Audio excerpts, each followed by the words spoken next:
මේ දවස්වල නම් ඉතින් දවසකට වහිනවා ආයෙ දවසකට පායනවා. ඔය වගේ තමයි තියෙන්නේ. හැබැයි පායන දවසට පුදුම තරම් අවුවකුත් තියෙනවා. ඉතින් මේ අන්න ඒ වගේ දවසක් අද උදේ ඉඳන්ම හොඳට ඉර එළිය තිබුණා. මේ නම් 10ට 11ට විතර 11 පහු වෙලා මට හිතෙන්නේ අර ඉර මුදුන් වෙන්න හදනවා. ඉතින් හරිම අවුවයි. S2 ලංකාර වෙනවා මේ බලද්දි. හැබැයි හරිම ලස්සනයි. ඒ නිසා මම හිතුවා පුංචි වීඩියෝ එකක් ගන්න අහස නිකන් චිත්‍ර පොතක් වගේ.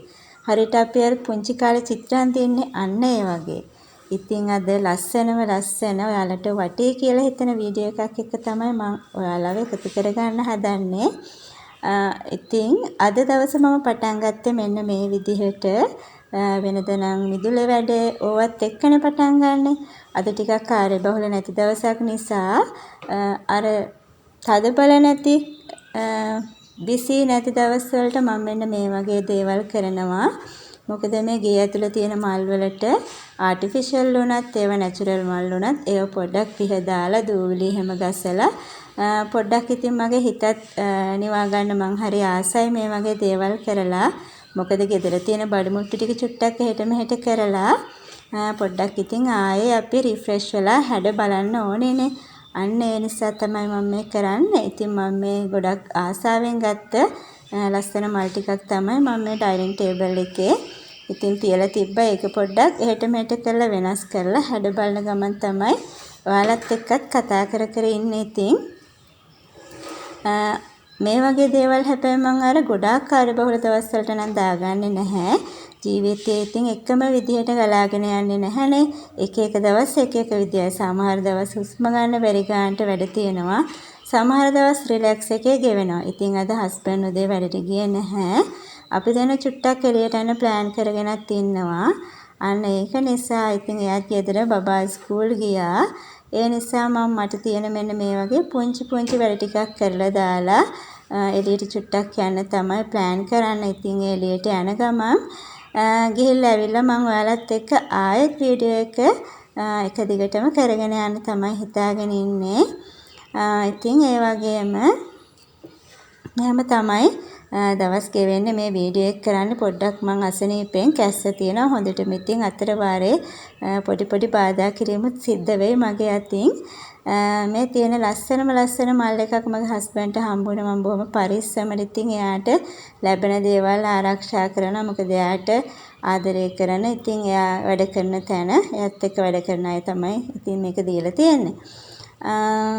ඉතින් ෆ්‍රිජ් එක උඩ තමයි තියලා තිබ්බේ. ඉතින් මේ විදිහට එතනත් පොඩ්ඩක් ගසා ගන්නවා. කොච්චර අස් කරත් දූවිලි වලින් නම් අඩුවක් නෑ අපිට. එක දවසක් දෙකක් අස් කරේ නැති වුණොත් ආයෙ දූවිලි පිරීලා තියෙනවා. ඉතින් ඔහොම තමයි කාන්තාව වුණාම අපිට පැවරෙන රාජකාරී ඉතින් වැඩිනේ. දූවිලි පිහ දාන එක ඔය දේවල් මං හිතන්නේ මට විතරක් නෙමෙයි හැමෝන්ටම පොදු දේවල් තමයි. ඉතින් එළියට පොඩ්ඩක් වටයක් දාලා අද මට තියෙන ලොකුම වැඩේ තමයි අපි එළවලු ගේන්නේ සාමාන්‍යයෙන් සෙනසුරාදා තමයි සෙනසුරාදා හෝ ඉරිදා. ඉතින් එනාපු එළවලු වල පොඩි මදිපාඩු ටිකක් තියෙනවා. ඒ ටික ගේන තමයි යන්න හිතන් ඉන්නේ. මොකද හස්බන්ඩ් ගෙනලා තිබුණේ අඩුවෙන්. ගෙදර තිබුණ ඒවාට අමතරව ගේන තමයි යන්නේ. ඉතින් මම එළවලු ගන්නේ ලබුදුවේ ෆාම් එකෙන්. ඉතින් මම මේ වීඩියෝ එක කරන්නේ මම හුඟක් මාස හෙල්දි විදිහට කන්න. ඉතින් ඒකට හේතුව තමයි මගේ චුටි පුතා ඉපදුනයින් පස්සේ ඉඳන් මම ටිකක් ඒ විදිහට තමයි එයාව හුරු කරගෙන යන්නේ සහ අපිත් ජීවත් වෙන්නේ. ඒ වගේම ඉතින් මගේ අපිට ලැබෙන සැලරි එක සහ අපේ ආදායම විදිහට ඕනේනේ අපි ජීවත් වෙන්න. අන්න ඒකත් එක්ක කොහොමද මම මාසේ වියදම බැලන්ස් කරගන්නේ කියලා තමයි මම ඔයාලත් එක්ක ෂෙයා කරගන්න හිතන්නේ. ඉතින් මේ වීඩියෝ එක හුඟක්ම වටී. මං වගේ හෙල්දි විදිහට කන්න ආසයට මං ඉතින් ගෙදරට ග්‍රොසරි අයිටම්ස් කියලා මම හුඟක්ම බිස්කට් වර්ග පිටි ඒ වගේ දේවල් ගේන්නේ නැහැ. ඉතින් මට එතන ඒවයින් ලොකු ඉතුරුවක් වෙනවා. මොකද බිස්කට් පැකට් ගත්තම ලොකු මිලක් වෙනවා. අනිත් එක කල් තියාගෙන දාන දේවල් සහ ලංකාවේ තියෙන බිස්කට් වර්ගවල රස නම් ඒ වගේ දේවල් නම් මට හරියන්නේ නැහැ. මොකද ඉතින් අපි රටින් ගේන දේවලුත් කාලා රස බලලා තියෙනවනේ. එතකොට ඒවයි ක්වොලිටි එක අපිට හිතා ගන්නත් පුළුවන්. අනිත් එක අපි ඉස්සර කාපු රස දැන් ඒවයි නැහැ. අනිත් එක මම පුතාට දෙන්නෙත් නැහැ. ඉතින් ගෙදර බිස්කට් මම හැදුවාම ඇත්තටම මාස 3ක් 4ක් තියන්න පුළුවන් වීදුරු බෝතල් වල දාලා. ඉතින් එතකොට මම ඒ වගේ පැණි රස පවා මට අවශ්‍ය විදිහට බැලන්ස් කරලා තමයි හදන්නේ. ඉතින් ඒ වගේ වීඩියෝස් මම ඔයාලත් එක්ක ෂෙයා කරලා තියෙනවා. මම කෑම දේවල් මේ જાති හදන්න පුරුදුනේම ඇත්තටම YouTube එක බලලා ඉතින් මේ වීඩියෝස් දාපු හැමෝන්ටම මේ වෙලාවේ ගොඩාක් ස්තුතියි කියලාත් මම කියන්න කැමතියි. ඉතින් මමත් හදන දේවල් මම ඒකයි ඔයාලත් එක්ක ෂෙයා කරගන්න. ඉතින් මේ දේවල් ඇත්තටම අවශ්‍ය අයට අරගෙන හදන්න පුළුවන්. ඉතින් අන්න ඒ නිසා මට ගාලා තියෙනවා ලබුදුවේ ෆාම් එක. ඇත්තටම ෆාම් එකේ දැන් එළවලු වර්ග හැමදේම තියෙනවා. ඉතින් වට්ටක්කා, පුහුල්, කෙසෙල් බඩ ඔය හැම දෙයක්ම ඉතින් කෙසෙල් බඩ හැම හරිම ගුණයි නේකට. අන්න ඒ දේවල් හැම දෙයක්ම තියෙනවා. බඩ ඉරිංගු ඊට පස්සේ කුරක්කන් ඔය හැම දෙයක්ම තියෙනවා. ඉතින් අන්න ඒ නිසා තමයි මම එතනින් ගන්න. ඉතින් හැමදේම අපිට ගන්න පුළුවන් බිත්තර ඒ වගේ. ඉතින් මේ අදගෙන ආවේ ටිකයි. මොකද මට වට්ටක්කා, මෑකරල්, රාබු, කැරට් ගෝ ඔය හැමදේම ගෙදර තිබුණා. ඉතින් මට අඩුපාඩු තිබුණේ ඇත්තටම බිත්තර ඒ වගේම ෆෘට් ජූස් එකක් ගන්න ඕන වෙලා තිබුණා. මොකද බබාට සෙම හැදුණු දවසට දොඩම් දෙන්න බෑ මේ ටිකේම අපිට හෙම්බිරිස් ආව. ඉතින් යා ස්කූල් ගිහිල්ලා ආවොත් පොඩ්ඩක් ජූස් එකක් වෙනවා. ඉතින් මම පැෂන් ගෙනාවා. ඒකත් එක්ක පොඩ්ඩක් මික්ස් කරලා දෙන්නේ ෆාම් එකේම ජූස් එකක්. ඒ වගේම හරිම රසයි ෆාම් එකේ තියෙන තක්කාලි. මේ තියෙන මිරිස් කුඩු මම ඇත්තටම මිරිස් ගෙදරම කොටනවා. ඒත් වැස්සත් එක්ක කොටා ගන්න අමාරුනොත් එතනින් තමයි ගේන්නේ. මොකද හරිම හොඳයි මේ මිරිස් කුඩු එක. මම වෙන බ්‍රෑන්ඩ් ගන්න නැහැ. මම ඉතින් ගෙනාපු අයිටම්ස් නම් කියන්නේ නැහැ. ඔයාලා මෙතනින් බලාගෙන යන්න. මම කී හිටියත් වගේ ඉතින් අපි දැන් අවුරුදු මට නම් 39ක් වෙනවා. අවුරුදු 30 35 පැන්නයින් පස්සේ දැන් අපි ගත කරන ලයිෆ් ස්ටයිල් එකත් එක්ක ජීවන රටාවත් එක්ක අපි ඉතින් අර හෙල්දි විදිහට ඉන්න බලනවා නම් අපිට ගොඩක් ලෙඩ වලින් මිදෙන්න පුළුවන්. අන්න ඒ නිසා තමයි මම හුඟක්ම මගේ ගෙදරට වැඩිපුරම ගේන්නේ එළවලු, බිත්තර, මස් මාළු ඒ ටික තමයි. මම ඉතින් ඒ රෙසිපීස් නෙත් ඉස්සරහට ඔයාලට ෂෙයා කරගන්න හිතාගෙන ඉන්නවා. මේ තක්කාලි නම් පුදුම රසක් තියෙන. මේක අර අපි කඩෙන් ගන්න තක්කාලි වගේ නෙවෙයි. ඇත්තටම මේ එළවලු පවා පුදුම ෆ්‍රෙෂ්, හරිම රසයි. ඒකයි මම අරගෙන එන්නේ. සමහරවිට චුට්ටක් මිල වැඩිද කියලාත් හිතෙනවා. මම ගන්නට එහෙම හිතන්නේ නැහැ. මොකද මම අනිත් දේවල් වලට වියදම් කරන ප්‍රමාණය ඇත්තටම අඩුයි. ඉතින් මේ කොළපාට පිපිඤ්ඤක කියනවා සලාද කන්න.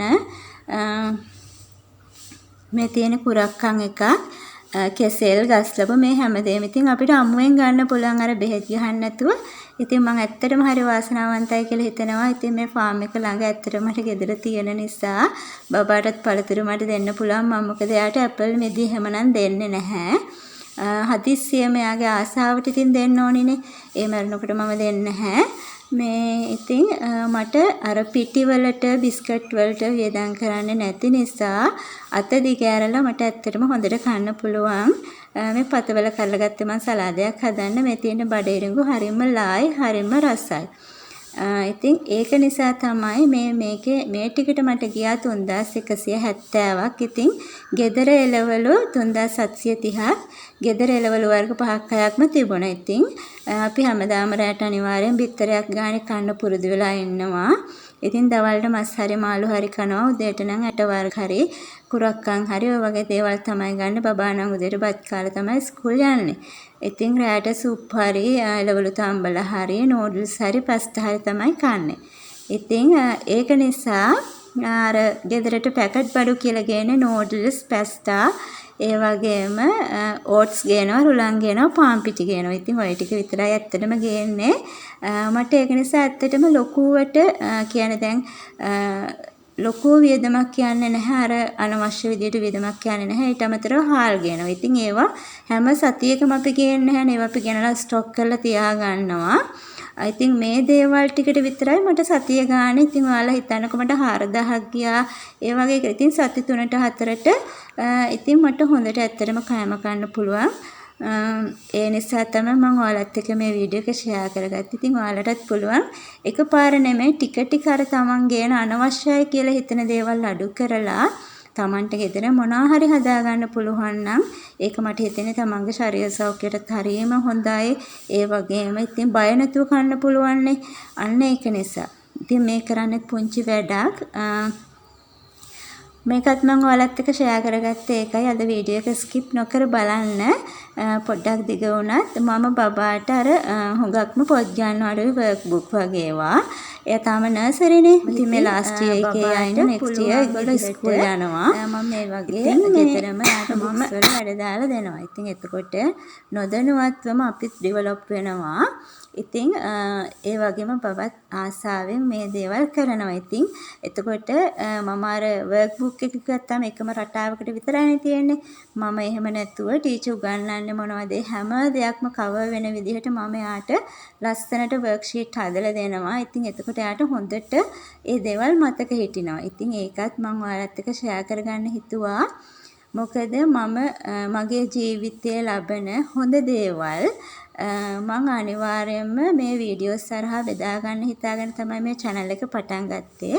මොකද අපි ජීවිතයේ ටික ටික දවසින් දවස දේවල් ඉගෙන ගන්නවා සමාජයෙන් ඒ වගේම හැම තැනකම. ඉතින් අර අපිට වඩා වයසින් අඩු පරපුරක් ඉදිරියට එනවා මේ වීඩියෝස් බලනවනේ. ඉතින් අන්න එයාලට අපි ජීවිතේ හුඟක් දේවල් ඉගෙනගෙන මම හිතන්නේ මම හුඟක් පිළිවෙලකට ජීවත් වෙනවා කියලා මම පෞද්ගලිකව විශ්වාස කරනවා. ඉතින් අඩුපාඩුකනුත් ඇති සහ තියෙනවා. ඉතින් ඒ වුණාට මම මොනවාම හරි දෙයක් කරලා මම මේකෙන් මොනවා හරි මානසික සතුටක් හරි ඒ වගේම මගේ ලැබෙන මුදල් වලින් කීයක් හරි මම මගේ මාසික වැටුපෙන් ඉතුරු වෙනවා නම් හරි මම අනිවාර්යයෙන්ම ඔයාලත් එක්ක ෂෙයා කරගන්නවා. ඒක නිසා තමයි මම මේ වගේ වීඩියෝස් ෂෙයා කරගන්නේ. ඉතින් මම හිතනවා ඔයාලට පුළුවන් නම් ඔයාලට අවශ්‍යයි නම් ඉතින් මේ වීඩියෝස් වලින් දෙයක් ගන්න කියලා ජීවිතේට ඉතින් අද වැඩි කතා කරන්න නැහැ. තවත් ඉස්සරහට ඔයාලා මේ වීඩියෝ එකේ ඉතුරු ටික බලන්න. මම බබාට කොහොමද වර්ක්ෂීට් දාන්නේ කියලා තමයි පෙන්නන්නේ. ඒ වගේම අවසර කන්න රසම රස කප් කේක් ටිකක් හදාගත්ත බබාට ඉතින් තේ ටිකක් බොන්නත් ඕන. මොකද කැස්ස එන නිසා කැස්ස තද කරගෙන කතා කරා ටිකක් හුස්ම ගන්න හරි අමාරුයි. එහෙනම් ඉතින් මම ආයෙත් දවසක ලස්සන වීඩියෝ එකක් අරගෙන ඔයාලා හම්බෙන්න එන්නම්. හැමෝන්ටම සුබ දවසක්. බුදු සරණයි. පරිස්සමෙන් සතුටින් ඉන්න.